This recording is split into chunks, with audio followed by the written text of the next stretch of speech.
ఈ రోజే సబ్స్క్రైబ్ చేయండి మీ ఫేవరెట్ షోస్ చూడండి. ఇంకెప్పుడు నా విషయంలో ఇలాంటి పిచ్చి పిచ్చి వేషాలు వేయకండి. బామ్మగారు చెప్పారు కాబట్టి నేను తలుపులు తీశాను. లేకపోతే మీ అమ్మగారు చెప్పినట్టు కార్పెంటర్ కోసం వెయిట్ చేస్తూ ఉంటే మీ బాడీలు వచ్చేవి.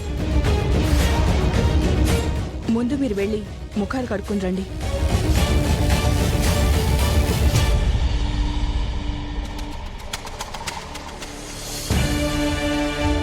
అక్షిత, అంతా ఓకే కదా? నీకేం ప్రాబ్లం లేదు కదా? చర్మం అంతా కొంచెం మండుతున్నట్టుంది చంటి. నాకు కూడా అలాగే ఉందిరా. నిన్నెవడు అడిగాడు? నువ్వు గమనుండు. అక్షిత, ఓ పని చేస్తే హాస్పిటల్కి వెళ్దామా? ట్రీట్మెంట్ తీసుకుంటే తగ్గుతుంది కదా. వరేయ్, వాడిని వదిలేసి అక్షతకి ఎందుకు అంత ఇంపార్టెన్స్ ఇస్తున్నావు? అంటే అక్షిత మన గెస్ట్ కదా, అందుకే అడుగుతున్నాను. అక్షిత, హాస్పిటల్కి వెళ్దామా? నేను తీసుకెళ్ళనా? రా వెళ్దాం. వదిలే చంటి, నేను వెళ్తాను.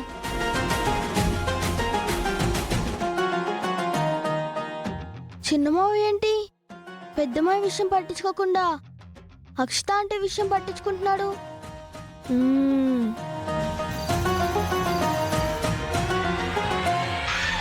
అబ్బా, త్వరగా చేస్తుంది. అబ్బా అబ్బా బేబీ, హాస్పిటల్కి వెళ్ళొచ్చినా ఇంకా ఈ దురద మంట మాత్రం తగ్గట్లేదు మమ్మీ. ఏం చెయ్యాలి? ఒక పని చేయవే, మేడెక్కి కిందకి దూకే. మమ్మీ, లేకపోతే ఆ పల్లవిని దెబ్బ కొట్టాలని చూసినప్పుడు అంత అజాగ్రత్తగా ఎలా ఉన్నావు? మేమేమీ అజాగ్రత్తగా ఏమీ లేం మమ్మీ. పక్క ప్లాన్డ్ గానే ఉన్నాం. ఆంటీ కళ్ళల్లో ఆనందం చూడాలి అనుకున్నాం, చూస్తాము అనుకున్నాం. కరెక్ట్ గా ప్లాన్ వర్కౌట్ అయ్యే టైంకి ఏం జరిగిందో, కాలు ఎందుకు జరిగిందో తెలియలేదు మమ్మీ. స్లిప్ అయ్యాము, దాంతో పల్లవి సేఫ్ అయింది, మేం లాక్ అయ్యాము. కట్ చేస్తే నీ పరిస్థితి ఇలా అయింది. మమ్మీ, కొంచెం ఏదైనా క్రీమ్ ఉంటే చూడు మమ్మీ, కోక్కోలేక చస్తున్నాను. సరే ముందు చూస్తాను.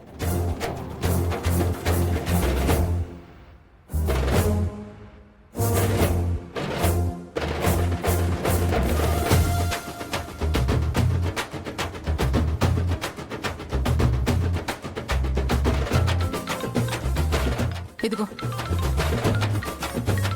ఎవరు బేబీ ఫోను? చరణా? కాదు, చంటి. చంటియా? చరణ్ తమ్ముడు. హలో చంటి. అక్షిత, హాస్పిటల్కి వెళ్ళావా? వెళ్ళాను. ఇప్పుడు ఎలా ఉంది? అంతా ఓకే, కాకపోతే కొంచెం చర్మం మండుతుంది. మండుతుందా? అక్షిత, మండుతుంది కదా అని చెప్పేసి నువ్వు గోకేవనుకో, హంసలా ఉండే నీ మోహం గజ్జి కుక్కలా తయారైపోతుంది. పోనీ నన్ను రమ్మంటావా? వేరే స్కిన్ డాక్టర్ దగ్గరికి తీసుకెళ్తాను. వద్దులే చంటి, నేను వెళ్ళాను కదా, నీకెందుకు శ్రమ? అక్షిత, ఎంత మాట అన్నావు? నువ్వెవరు? నా లవ్వరు, మా గెస్ట్వి. నువ్వు హ్యాపీగా ఉండేలా చూసుకోవడం నా బేసిక్ ధర్మం. నేనేదో ఇబ్బంది పడతానని నువ్వెప్పుడు మోమాట పడకు. Any time, anywhere, any place, any centre, నీకోసం నేను ఎక్కడికైనా వస్తాను. నువ్వేం చెప్పినా చేస్తాను.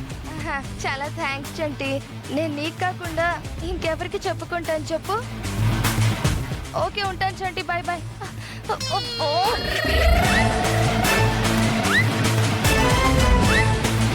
మనవడా,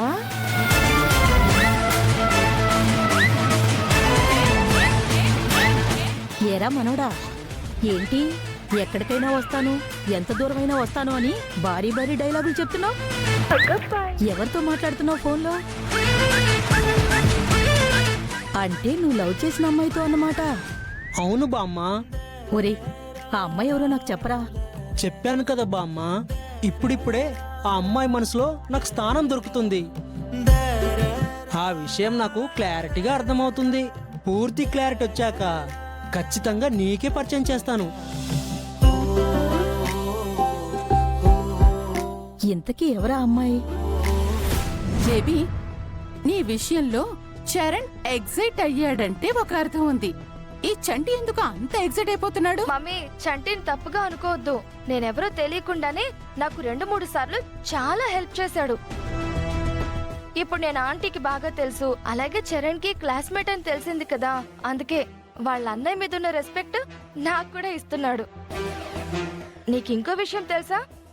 అసలు చరణ్ నా పట్ల చూపించే కేరింగ్ కి, చంటి నా పట్ల చూపించే కేరింగ్ కి, ఈ రెండింటిని కంపేర్ చేసుకుంటే అసలు చరణ్ కంటే చంటియే చాలా బెటర్ ఏమో అనిపిస్తుంది మమ్మీ.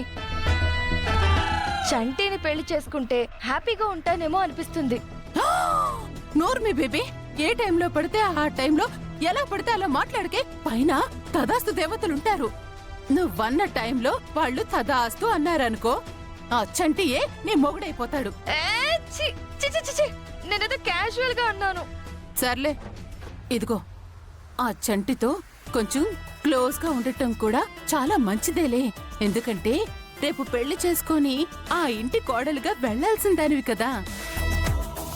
ఆ ఇంట్లో చరణ్ సుమలతలకే కాదు, అసలే ఆ బామ్మకి నువ్వంటే కొంచెం నెగటివ్ ఫీలింగ్ ఉంది కదా. అవును.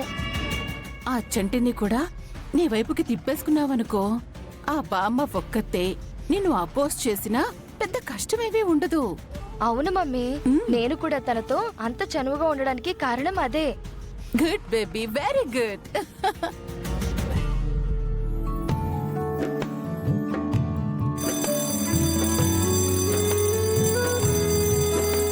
మన పల్లవి స్టూడెంట్ యూనియన్ లీడర్ అవ్వగానే అసెంబ్లీ ఏర్పాటు చేసిందే. అవును, తన ఈరోజు యూనియన్ లీడర్ అయ్యింది ఎలాంటి ఇబ్బంది కలగకుండా చూసుకోవటానికి, ఈ కాలేజీకి మంచి పేరు తీసుకురావడానికి. అయితే ఏదో మంచి నిర్ణయమే తీసుకుని ఉంటుంది, అందుకే ఈ మీటింగ్ ఏర్పాటు చేసినట్టుంది. పదండి వెళ్దాం. యూనియన్ లీడర్ గారు మీటింగ్ ఏర్పాటు చేస్తున్నారంట. నువ్వు ఓడిపోవడం వల్లే అది యూనియన్ లీడర్ అయ్యింది. ఇప్పుడు అదంతా గుర్తు చేయడం అవసరమా? మా మీద కోపడతావేంటి? మరి లేకపోతే ఏంటే? సర్లేవే, ముందు తనేం చెప్తుందో విందాం పదా. డియర్ ఫ్రెండ్స్, మనందరి కోసం మనం నిర్ణయించుకున్న స్టూడెంట్స్ యూనియన్ జరుపుకుంటున్న మొదటి మీటింగ్ ఇది. ఏంటి కొత్తగా ఏమైనా తీర్మానాలు చేస్తున్నావా? యాజమాన్యం మీద యుద్ధం ఏమైనా ప్రకటించబోతున్నావా? చూడండి, యాజమాన్యం అంటే శత్రువు కాదు.